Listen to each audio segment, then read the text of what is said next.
सूख गई थी गर्म हवा के झोंकों से। उन पौधों के मूलों में जल सिंचन करने आए हैं। जो हरी वाटिका सूख गई थी गर्म हवा के झोंकों से। उन पौधों के मूलों में जल सिंचन करने आए हैं। पुण्य भूमि की माटी का हम तिलक लगाए माथे पर। एक रूप विश्व मंगल यज्ञ में आहुति देने आए हैं।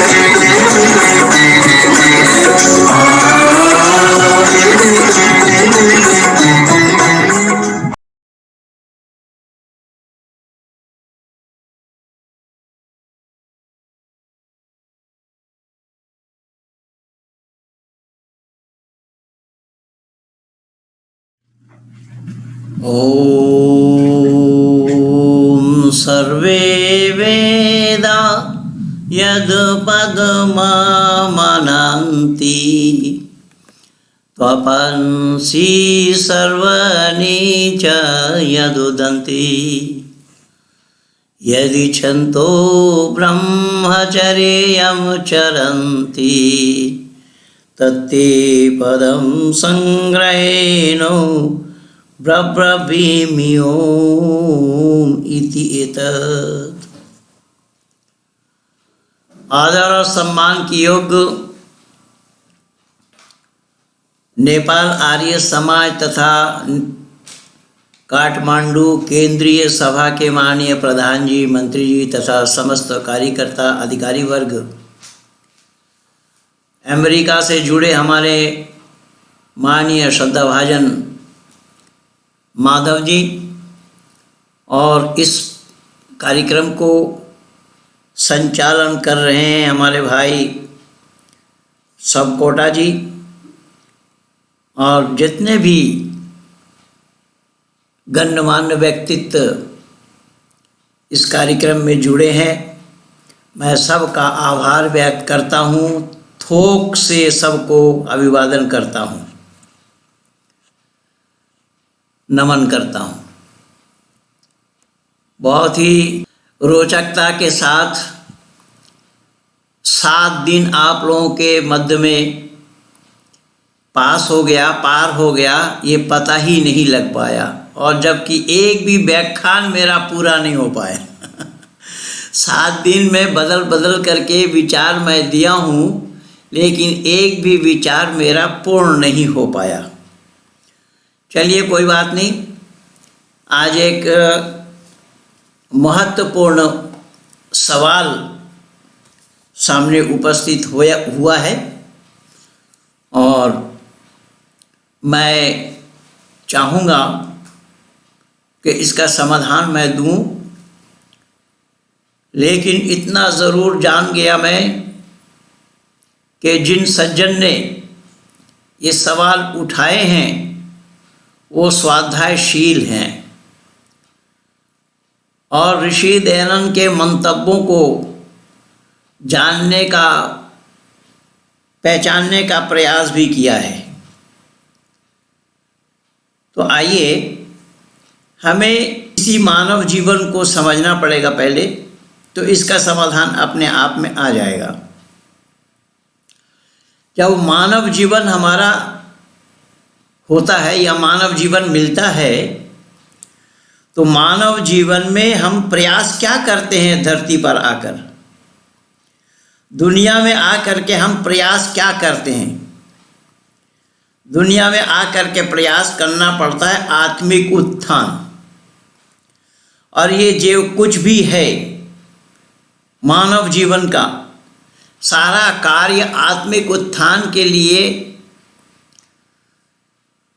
जहाँ से हम आए हैं, हमारा सृजनकर्ता, सृष्टिकर्ता, स्थितिकर्ता, प्रलयकर्ता जो पिताओं का पिता है, उसे जानना, हमारा मानव जीवन कैसा मिला है, कौन ऐसे कार्य हैं हमारे जिस कार्य के बिना हमें मानव जीवन मिला है, तो उस कार्य को हम लोग जान नहीं सकते, क्योंकि जीवात्मा के पास कर्म है केवल, कर्म और भोग। जो कर्म करता है उसी हिसाब से वो भोगता है, लेकिन किस कार्य का क्या भोग है ये एक परमात्मा को छोड़कर किसी और को पता नहीं। केवल एक नहीं, जन्म, मृत्यु, जाति, आयु और भोग, ये 5 चीज ईश्वर अधीन है। फिर दोबारा समझिएगा। जन्म, कब कोई जन्म लेगा, कब कौन जन्म लेगा, कहाँ जन्म लेगा, किस परिवार में जन्म लेगा, ये कोई नहीं जानता एक परमात्मा को छोड़कर। मृत्यु भी ठीक उसी तरीके से है। अब कब किसकी मौत होगी,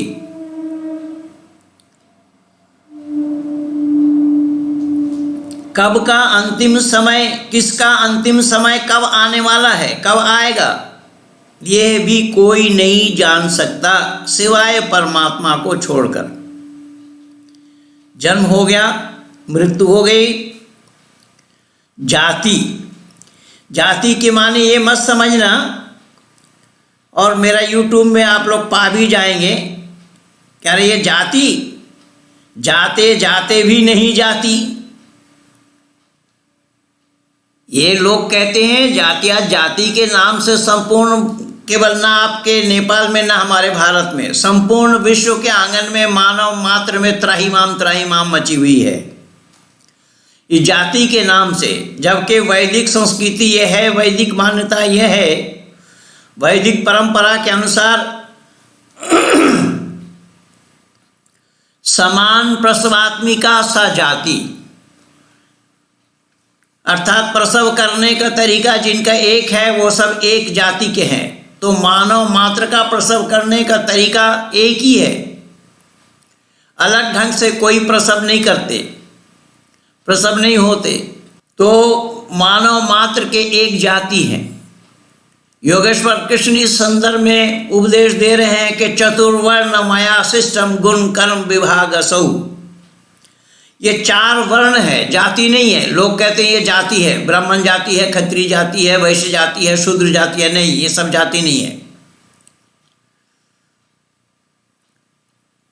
वर्ण हो, ये सब वर्ण है। और वर्ण केवल 4 होते हैं, मैं एक दिन बोला भी था। तो जाति समान प्रसवात्मी का सजाति बताया। जो इसमें जो शूद्र बताया जाता है, शूद्र कोई सफाई कर्मचारी से नहीं है। जन्मना जायते शूद्रा संस्कारा दुई उच्चते, जन्म से हर कोई शूद्र होता है और दुज से ही ऊपर उठते हैं। तो यहाँ पर भी इस बात को भली प्रकार से समझना होगा कि जब कोई जन्म लेता है उसके किए हुए कर्मों के अनुसार ही जन्म लेता है। किए हुए कर्म अगर उसके साथ आ रहा है तो कर्म तो शरीर में मन, बुद्धि, चित्त, अहंकार आदि आदि ये जितने भी, हालांकि ये सब योग साधन का विषय है, तो मैं ज़्यादा उलझाऊंगा नहीं आप लोगों को। मोटी मोटी 2-4 बातें गिना देता हूँ, बता देता हूँ कि मानव शरीर पाने के बाद मानव अपने आत्मिक उत्थान के लिए काम करते हैं। तो जब आत्मिक उत्थान के लिए काम करते हैं तो आत्मा को बलवान बनाया जाता है। और आत्मा को बलवान बनाया जाता कैसे है? तो आत्मा को बलवान बनाया जाता है साधना के बल पर, तप के बल पर। तप के माने वो नहीं है कि एक टांग में खड़ा है वो तप कर रहा है, नहीं, ऐसा नहीं होगा। कहीं कांटा के ऊपर लेट रहा है, बोले वो तप कर रहा है, नहीं, ऐसा भी नहीं होगा। कहीं कोई अग्नि पर लेट रहा है, बोले वो तप कर रहा है। ऋषि मुनियों ने मना किया कि नहीं, उसका भी नाम तप नहीं है। तो तप क्या है? बोले तप उसको कहा जाता है कि सर्दी गर्मी में विचलित न होना, सम अवस्था में रहना, सम अवस्था में अपने को तैयार कर लेना। और इसी बिना पर, इसी आधार पर, इसी योग्यता के आधार पर ही मानव जीवन को प्राप्त करते हैं। तो मानव जीवन को प्राप्त किया उसी आत्मिक उत्थान के लिए, आत्मिक परंपरा को परमपिता परमात्मा के सानिध्य में प्राप्त करने कराने के लिए, और उसी हिसाब से ही वो, उसी योनि में ही वो आते हैं। यानी ये मानव ही नहीं, दानव में भी वही आत्मा है, चींटी में भी वही आत्मा है, हाथी में भी वही आत्मा है। लेकिन हिंदू लोग ये सब समझने के लिए तैयार नहीं। मैं बोलूंगा तो फिर आप बोलेंगे, मैं बोलूंगा तो बोलेगा कि बोलता है। और मेरे लिए आज ही नहीं, मैं 38 वर्षों से संपूर्ण विश्व के आंगन में यही दर्शा दिया हूं कि मेरे लिए बात ऐसी है कि मैं सत्य को ही बोलता हूं, सत्य का उजागर करता हूं, सत्य का प्रतिपादन करता हूं। इसलिए मेरी बात लोगों के गले नीचे उतरती नहीं है। जैसे एक छोटी सी बात मैं कल बोला था आप लोगों को, और आप लोगों को भी याद दिला देता हूं। कल मैंने ये कहा था, जबकि 85 से निरंतर नेपाल से मेरा संपर्क और संबंध है, मैं देखकर, जानकर, समझ करके ही बोला।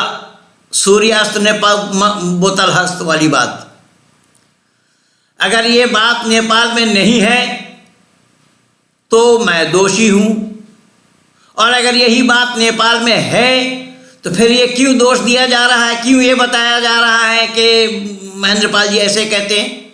अरे ऐसे कहते हैं, हम तो जान करके कह रहे हैं। और हिंदुओं में ये बीमारी है कि सत्य को छोड़ेंगे, सत्य को तिलांजलि देंगे, लेकिन असत्य को नहीं छोड़ेंगे। सत्य से भले ही अपने को अलग कर लें, सत्य से दूर हो जाएं,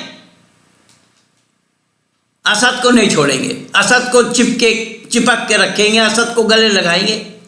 तो ठीक इसी तरीके से लोगों ने चींटी और हाथी के आत्मा को भी अलग समझा, मनुष्य के और अन्य योनि के आत्मा को भी अलग समझा। पर ऐसा नहीं है, आत्मा वही है, केवल उसका ट्रांसफर होता है उसके किए कर्मों के अनुसार। तो मानव जीवन में कर्म और भोग दो चीजें हैं। मानव से इतर जितने भी प्राणी हैं सब में भोग है, कर्म नहीं है। लेकिन हिंदुओं की परेशानी यह है कि हिंदू ये समझता है कि चींटी में आत्मा छोटी है और हाथी में बड़ी है। आप कहेंगे कैसा? तो मैं एक छोटा उदाहरण दे रहा हूं, और ये आंखों देखा हाल मैं बता रहा हूं। पिछले दिन जब हमारे भारतवर्ष में राम मंदिर को लेकर के रथ यात्रा निकाली गई थी और मुरली मनोहर जोशी जी उसके अधिनायक थे। प्रोफेसर मुरली मनोहर जोशी जी उस रथ यात्रा के समय भैंसा का बलि चढ़ाया, फिर उसके बाद रथ यात्रा निकाले। पर आर्य समाज के लोगों ने, आर्य समाज के वैदिक सिद्धांत के जानकारों ने थोड़ी सी टिप्पणी करी उस पर। तो भारत के प्रधानमंत्री माननीय अटल बिहारी वाजपेयी जी थे उन दिनों में, नहीं वो अटल बिहारी वाजपेयी उस समय प्रधानमंत्री नहीं थे, लेकिन अटल बिहारी जी का वक्तव्य आया कि हाँ वो उसमें ये भैंसा का बलि चढ़ाना नहीं चाहिए था, कोई कबूतर आदि का ही बलि चढ़ाना था। यानी इन्होंने सोचा, अटल बिहारी वाजपेयी ने सोचा कि भैंसा का जो बलि चढ़ाया गया उसकी आत्मा बड़ी है और कबूतर की छोटी। ये हिंदू मानसिकता की बात मैं कर रहा हूं, पर नाराज होना मत, और नाराज होएंगे तो आप अपने पास रहेंगे, मेरा क्या बिगड़ेगा। सत्य सुनने के आदी बनिए। ना तो भैंसा की आत्मा छोटी है और ना कबूतर की आत्मा छोटी है, आत्मा सबकी बराबर है। लेकिन भैंसा वो बना, वो अपने जन्म जन्मांतरों के कर्मों के अनुसार उसको भैंसा योनि में भेजा गया, हम मानव योनि में आए, आप मानव योनि में आए हमारे कर्म के अनुसार। तो मानव योनि में हम आए अपने कर्मों के अनुसार। कर्म हमारा कैसा कैसा था उसको भोगते भोगते भोगते भोगते मानव योनि में आए। और इसी मानव योनि में आ करके अगर फिर हम मानव योनि में जाएं तो हमारी उन्नति तो हुई नहीं, प्रोग्रेस तो हुई नहीं, हमने प्रोग्रेस नहीं किया और न कर पाए। हम जहां के तहां बैठे रहे। तो हम जहां के तहां बैठे रहे, इससे तो बात बनेगी नहीं। हर आदमी चाहता है कि हमारी उन्नति हो, पदोन्नति हो, तरक्की हो। एक मकान है तो 2 मकान हो जाए। नेपाल में काठमांडू में मकान है तो नेपाल में और जगह भी मकान हो, दिल्ली शहर में मकान हो, लंदन में हो, अमेरिका में हो, जैसे हमारे भाई साहब अमेरिका में बैठे हैं। ये सब चाहते हैं कि और ही तरक्की हो। तो आत्मा की तरक्की जब तक हम नहीं करेंगे, तो आत्मा की तरक्की के लिए जानना चाहिए कि किस तरीके से तरक्की हो सकती है आत्मा की।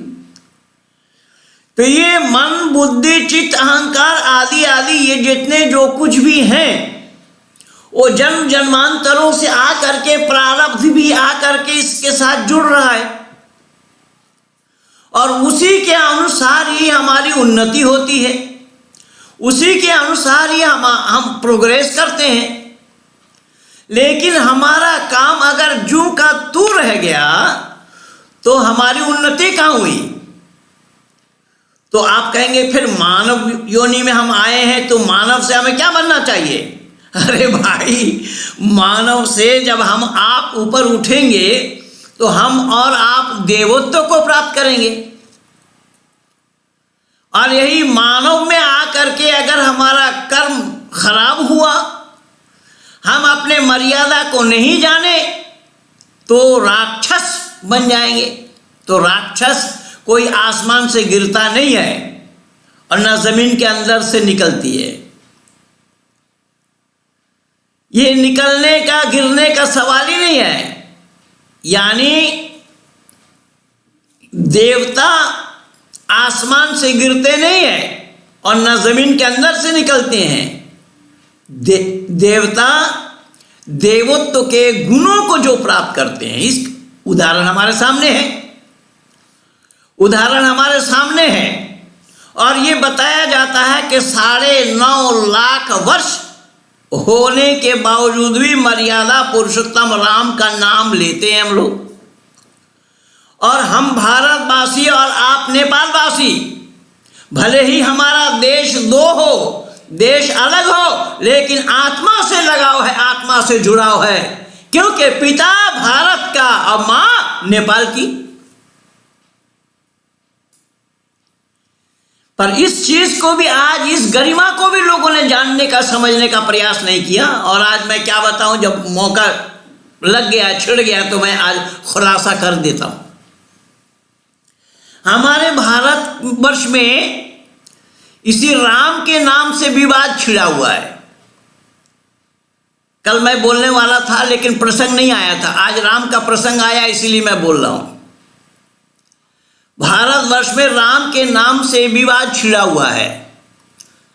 जय श्री राम बोले तो कुछ लोगों ने सोच लिया, समझ लिया कि ये तो भाजपा का नारा है, भाजपा का स्लोगन है।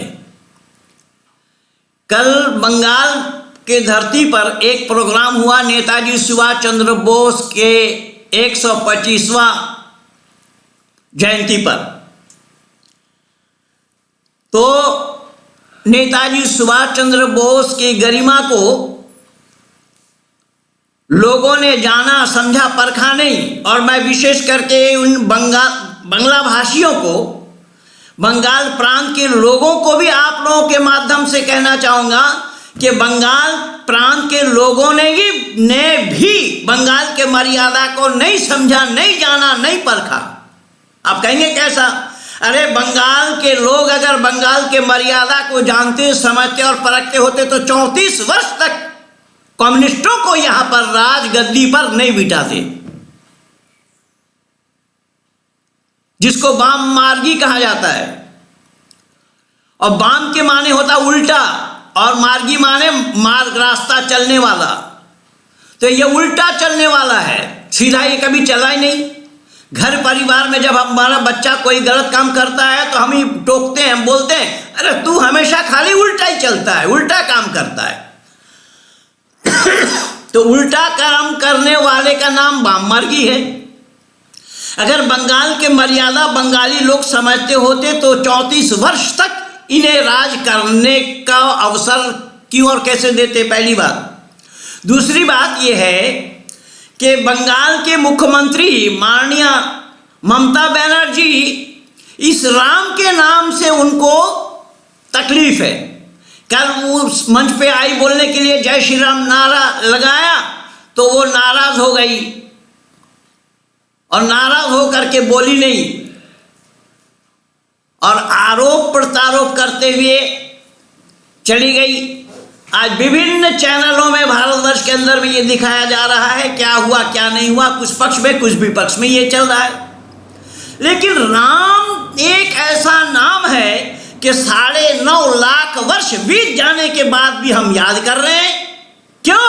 अरे उसके किए कर्मों को याद कर रहे हैं।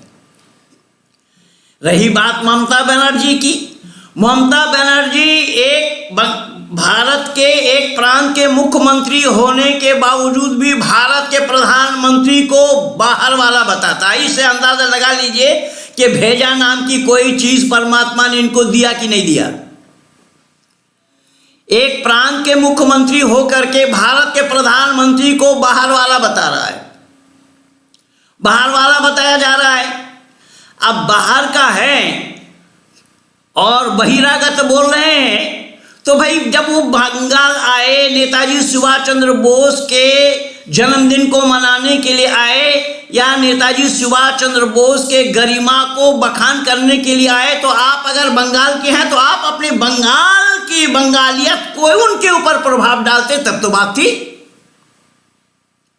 आप कुछ बोल ही नहीं पाए तो आप बंगाल के हैं, इससे फायदा क्या हुआ? आज सुबह मैं लिख करके भी दिया हूं, शायद आप लोगों को भी मिला होगा कि बहुत बड़ा मौका था, इस मौका को वो खो बैठी। तो बंगाल के गरिमा को उनको सुनाना चाहिए था जब वो बाहर से आए हैं तो, लेकिन ऐसा नहीं हुआ। तो मैं वही निवेदन कर रहा हूं कि आज मर्यादा पुरुषोत्तम राम का नाम क्यों लेते? अरे उनके किए हुए कर्म ही ऐसे थे कि इतना दिन हो जाने के बावजूद भी उनका नाम हम और आप लेते हैं और गरिमा के साथ लेते हैं, चाहे भारत का हो चाहे नेपाल का हो। और ये तो मैं बोला कि भारत शरीर है और नेपाल आत्मा है, लेकिन दुनिया ने इस सच्चाई को जानने का प्रयास नहीं किया। आज नेपाल को भारत का दुश्मन मान करके आज नेपाल में सारा काम किया जा रहा है। ये बहुत बड़ी भूल है लोगों में, इस भूल को दूर करना होगा। तो मैंने निवेदन किया कि बंगाल के लोग वाकई में अगर विलक्षण प्रतिभा संपन्न होते तो ये कम्युनिस्टों को राज करने नहीं देते। क्योंकि जिन कम्युनिस्टों ने नेताजी सुभाष चंद्र बोस को तूजों का गुप्तचर कहा था,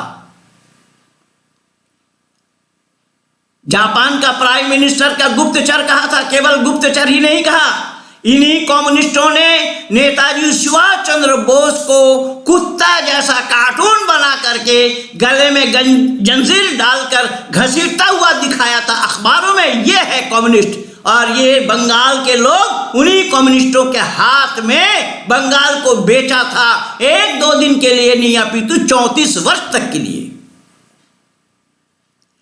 तो आज तो संपूर्ण दुनिया में मानवता पर ही कुठाराघात हो रहा है। हमारा मानव जीवन मिला किस लिए? मानव जीवन में हम आए कैसे? मानव जीवन को हमने प्राप्त कैसे किया? हमारी गरिमा को ही हमें समझना पड़ेगा। दूसरे कोई लोग टोके, कोई लोग बताएं कि भाई आप मानव हैं, आपकी गरिमा ये है, वो तो कोई मर्यादा वाली बात नहीं हुई।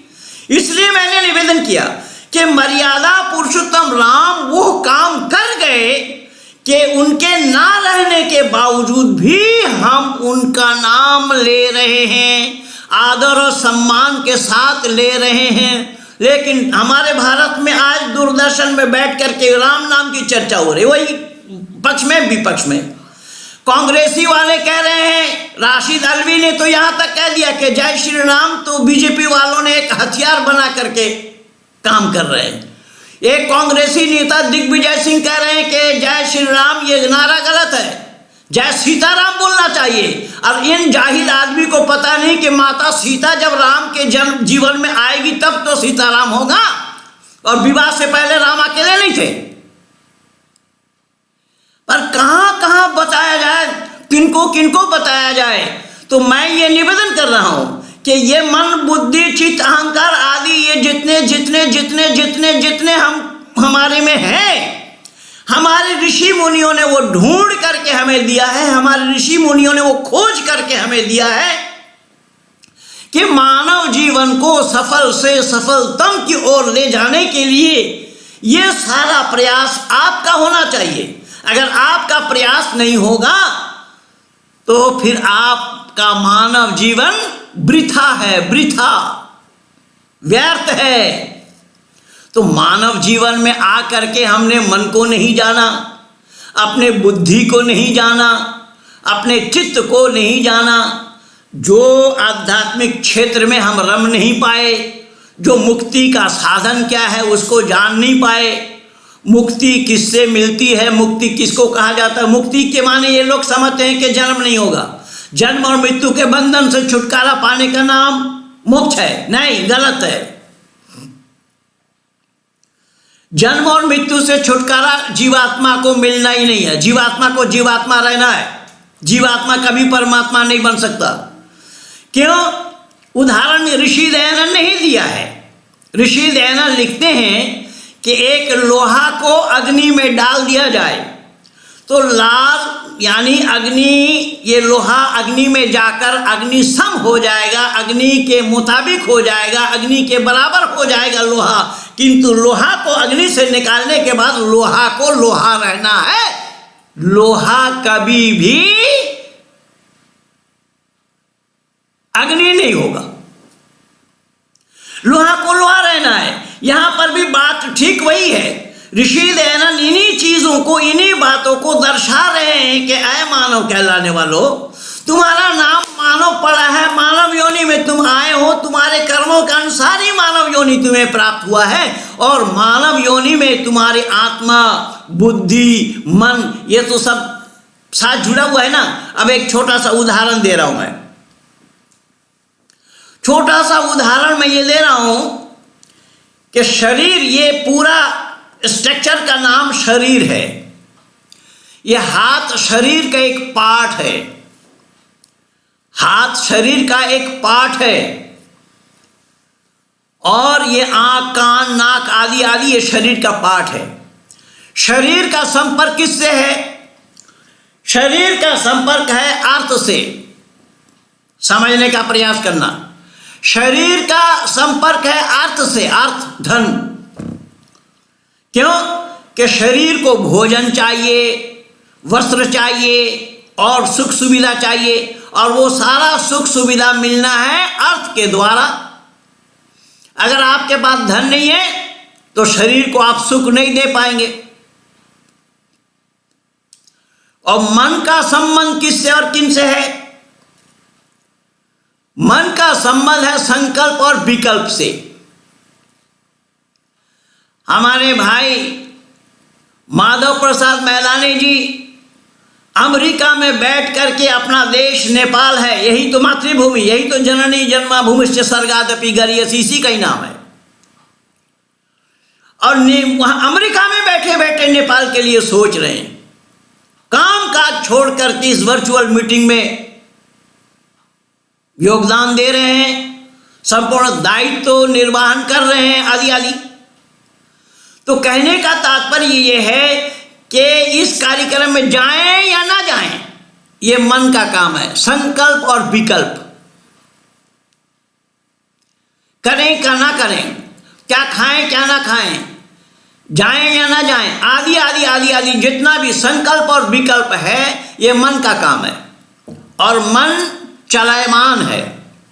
मन 40 शेर का होता है भाई। जब 40 शेर को संभालने के लिए तो 80 शेर खुद को बनना पड़ेगा ना, तभी ना संभालेंगे 40 शेर को। पर यहाँ तो लोगों ने जाना ही नहीं। मन माने वो 40 शेर मैं बोला, वो व्यंग की दृष्टि में मन माने 40 शेर नहीं है। मन के माने होता है ये जो शरीर के अंदर में है, और जिस मन के साथ शरीर का संपर्क है, जिस मन के साथ शरीर का संबंध है, तो मन शरीर में है, और मन को ठीक ढंग से अगर काबू ना किया जाए तो ना मालूम ये मन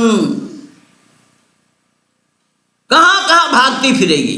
अब देखिए, हमारे भाई साहब अमेरिका में बैठे हैं, लेकिन मन पड़ा है नेपाल में। अब अमेरिका का और नेपाल का या भारत का डिस्टेंस समझ लीजिए। तो ये मन का काम है, 1 सेकंड में कहाँ करोड़ों मील चली जाती है ये मन। इसीलिए मन को संभालना, तो मन को संभालने के लिए हमारे ऋषि मुनियों ने तरीका दिया है। क्या बताया? योग साधना, कि योग साधन के बिना मन का संभाला जाना संभव नहीं है। योग साधन के बिना परमात्मा का सानिध्य लाभ किया जाना संभव नहीं है। योग साधन के बिना अपनी आत्मा की तैयारी करना संभव नहीं है। तो हम ये सब क्यों करते हैं?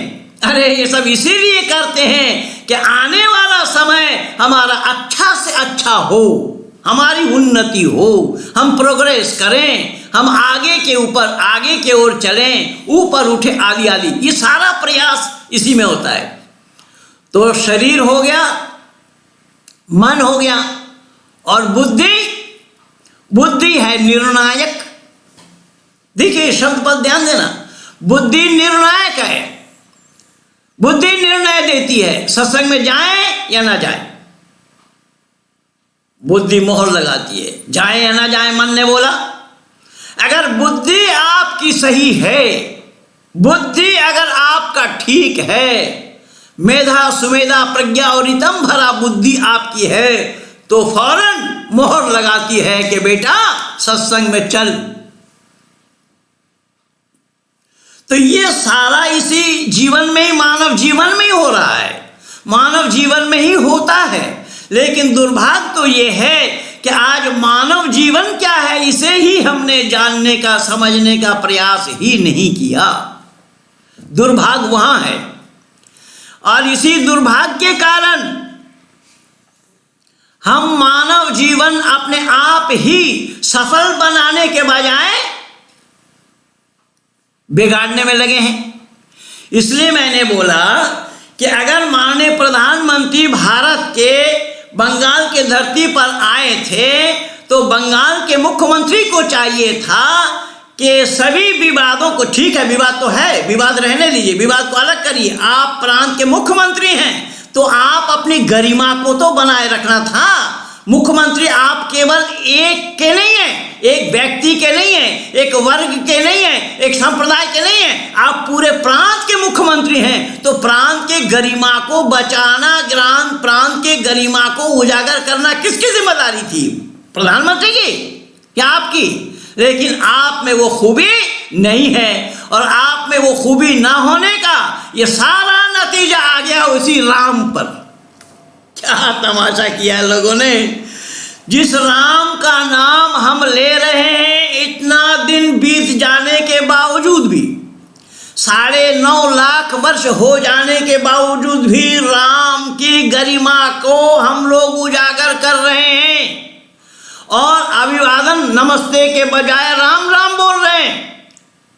क्योंकि राम का नाम सुनते ही भारत हो या नेपाल, जो हमारे हिंदू घराने वैदिक संस्कृति से संपर्क और संबंध रखने वाले हैं, राम का नाम सुनते ही उनके हृदय के अंदर में रक्त का संचार होने लगता है। लेकिन कितना बड़ा दुर्भाग्य है इसी मानव जाति का, मानव समाज का, मानव कहलाने वालों का, कि मानव कहलाने वाले इस पर चिंतन और विचार नहीं कर रहे हैं। अगर इस पर चिंतन और विचार करते होते तो मैं दावा के साथ कह रहा हूं, ना नेपाल परेशानी में फंसता और ना भारत किसी परेशानी का सामना करता। हमने सबने मिल करके तिलांजलि दिया है। इसलिए मैं बहुत शॉर्ट करके ही बोलूँगा। आज आप लोगों का अंतिम कार्यक्रम है, इसलिए मैं एक शब्द कह के वाणी को विराम दे रहा हूँ। देखिए, पक्ष होता है दो पक्ष होता है, एक सीधा और उल्टा। एक सीधा होता है तो दूसरा उल्टा होता है। एक प्रकाश होता है तो दूसरा अंधकार होता है। एक सच होता है तो दूसरा झूठ होता है। आकाश होता है तो पाताल होता है। सूर्य है तो चंद्रमा है, दिन है तो रात है। ये दो पक्ष है, पक्ष दो है।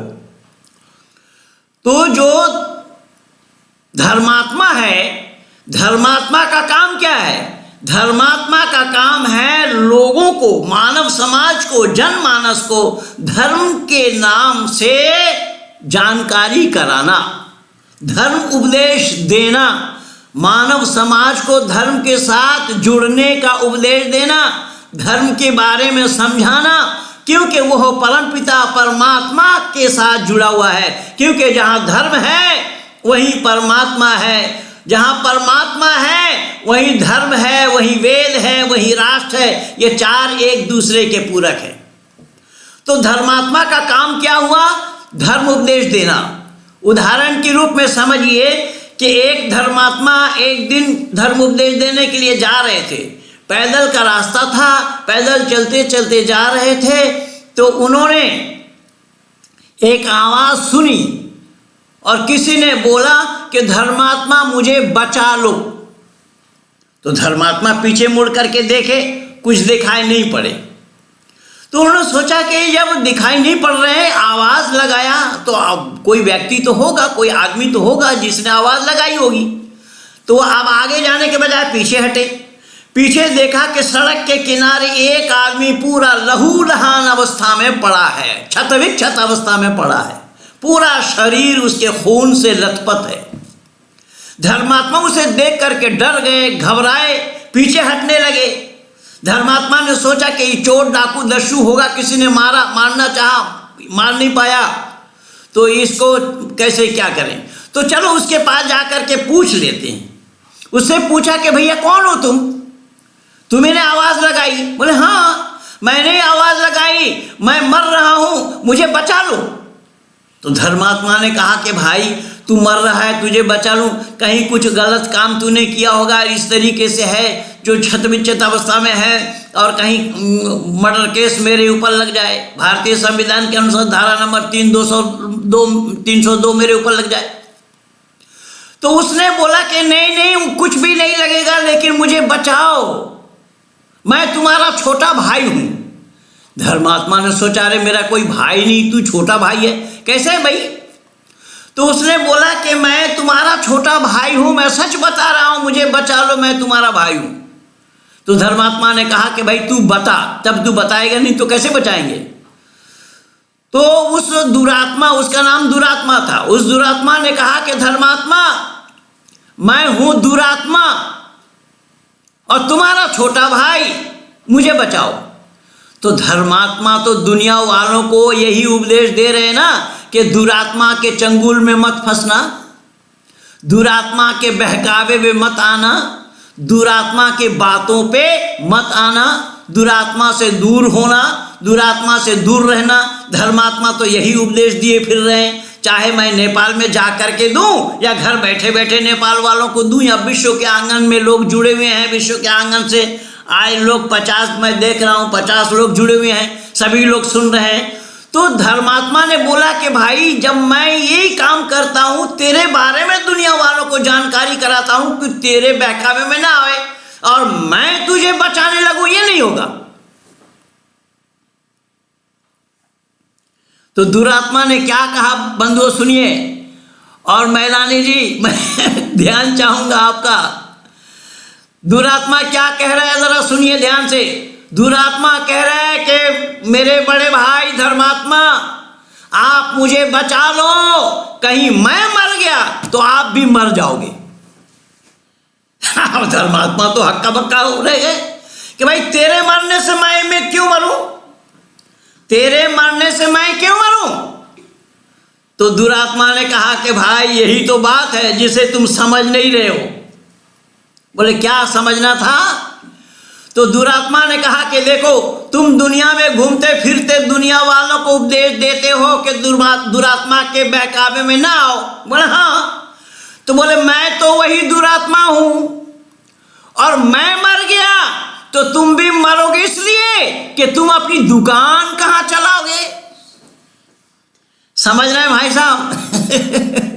यानी धर्मात्मा की दुकान टिकी हुई है दुरात्मा के ऊपर, क्योंकि ये जो द्वंद्व है धर्मात्मा और दुरात्मा, धर्म और अधर्म, शिक्षा और अशिक्षा, प्रकाश और अंधकार, ये जो दो पक्ष हैं ये निरंतर है, आदि सृष्टि से चलती चली आ रही है और दुनिया प्रलय तक ये चलती ही रहेगी। इसीलिए हमारे ऋषि मुनियों ने उन्हीं बातों को, उन्हीं चीजों को कूट कूट करके हमारे और आपके दिल और दिमाग में भरने का प्रयास किया कि ऐ मेरे संतानों, तुम ऋषि संतान कहलाते हो। अगर ऋषि संतान तुम कहलाते हो तो ऋषियों के गुणों को अपने अंदर में उतारो। यही तो उपदेश मर्यादा पुरुषोत्तम राम ने दिया, यही तो उपदेश योगेश्वर कृष्ण ने दिया।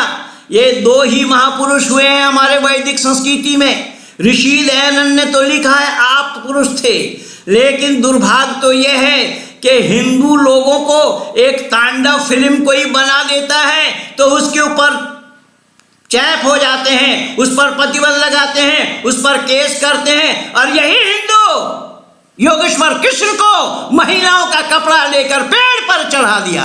ये है हिंदू। क्या इसमें योगेश्वर कृष्ण के मर्यादा को आप उजागर कर रहे हैं या दोष लगा रहे हैं, आरोप लगा रहे हैं? उसी योगेश्वर कृष्ण को हिंदुओं ने मनिहारी बताने में जरा सा भी संकोच नहीं किया, चूड़ी बेचने वाला बताने में संकोच नहीं किया, योगेश्वर कृष्ण को छलिया बताने में संकोच नहीं किया, चोर तक कह दिया ये हिंदू।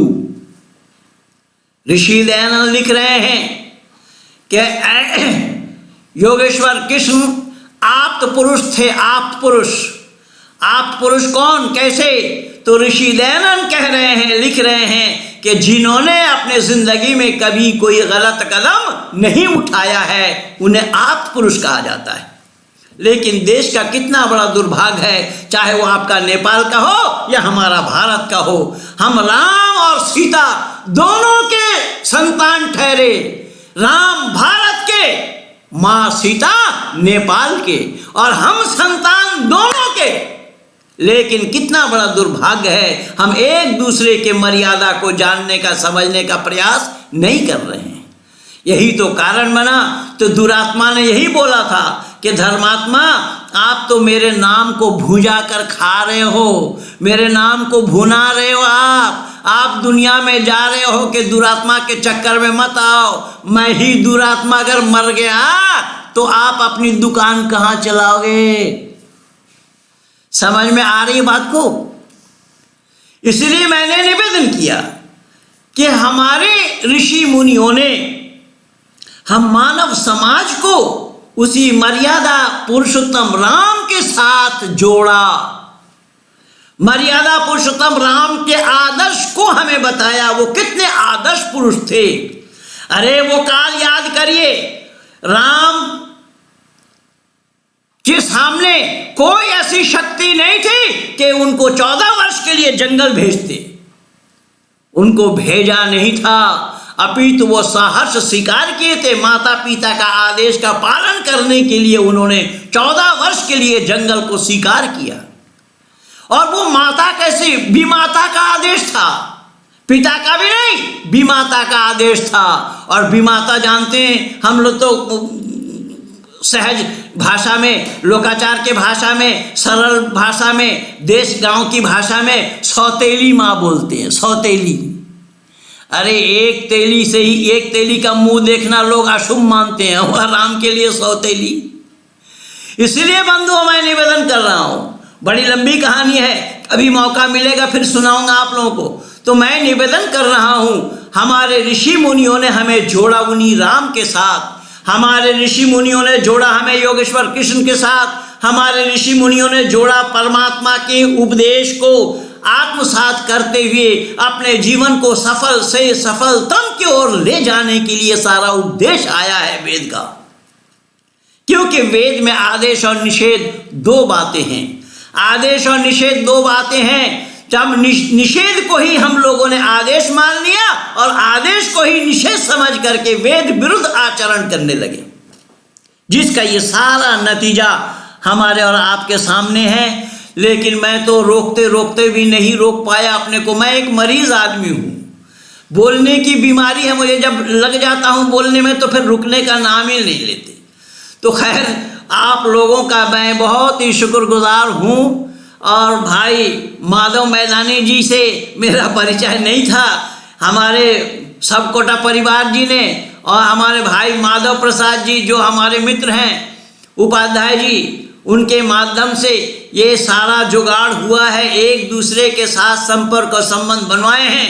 हमारे सबकोटा परिवार वाले भाई, इन्होंने मुझे पहला दिन ही फ़ोन करते ही बोला कि पंडित जी, मैं आर्य समाज में ज़्यादा दिन से नहीं आया, इसी सम्मेलन के समय में आया हूँ और उसी समय से ही मैं आर्य समाज। देखिए, इतनी जल्दी में इन्होंने वैदिक संस्कृति को जाना, ऋषि दयानंद के मंतव्यों को जाना, ऋषि दयानंद के मंतव्यों को समझा और पूरे परिवार सहित जो विद्यालय में कल उस विद्यालय के बच्चों को भी उन्होंने प्रस्तुत किया था। और आज ही शाम को मेरे से कहा है कि पंडित जी, अगर समय मिले तो फिर मैं एक दिन उन बच्चों के बीच में जो 11वीं 10वीं 11वीं के बच्चे हैं उनके बीच में भी आपका प्रोग्राम करवाऊंगा। खैर, तो अलग बात है, मैं निवेदन कर रहा हूं, ये जो वैदिक परंपरा है, ये जो वैदिक मर्यादा है, ये सारा मर्यादा जुड़ा हुआ है मर्यादा पुरुषोत्तम राम के साथ।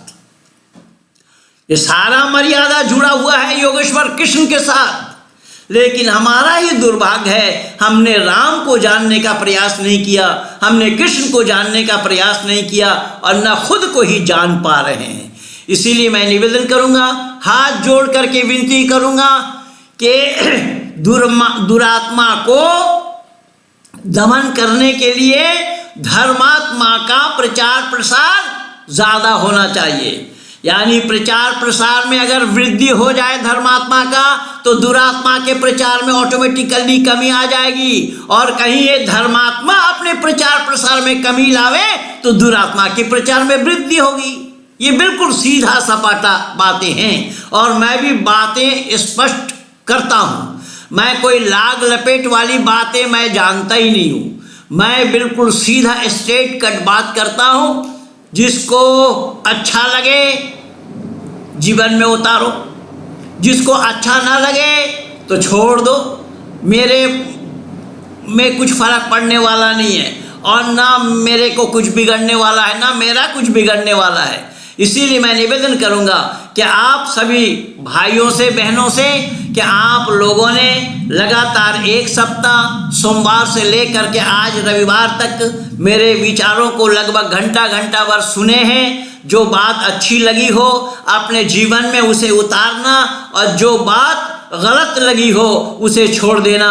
इसीलिए मैं यहीं से ही वाणी विराम दे रहा हूँ कि आपके कर्म से या आपके प्रोग्राम से हमें विदा कर देना, मगर हृदय से मत जुदा मत करना, जुदा ना करना। आपके प्रोग्राम से हमें विदा कर दीजिए, लेकिन हृदय से आप लोग मेरे से जुदा न हो। और मैं चाहूँगा कि हमारे भाई माधव जी मिलानी जी से कि मेरा फ़ोन नंबर अगर आपके पास होगा, नहीं होगा तो भाई साहब सबकोटा परिवार से ले लेंगे, आप व्हाट्सएप नंबर ले लेंगे। तो मैं चाहूँगा कि ये राब्ता हम लोगों का कायम रहे, ये राब्ता हम लोगों का बरकरार रहे। इन्हीं शब्दों के साथ कहिए, सत्य सनातन वैदिक धर्म की जय।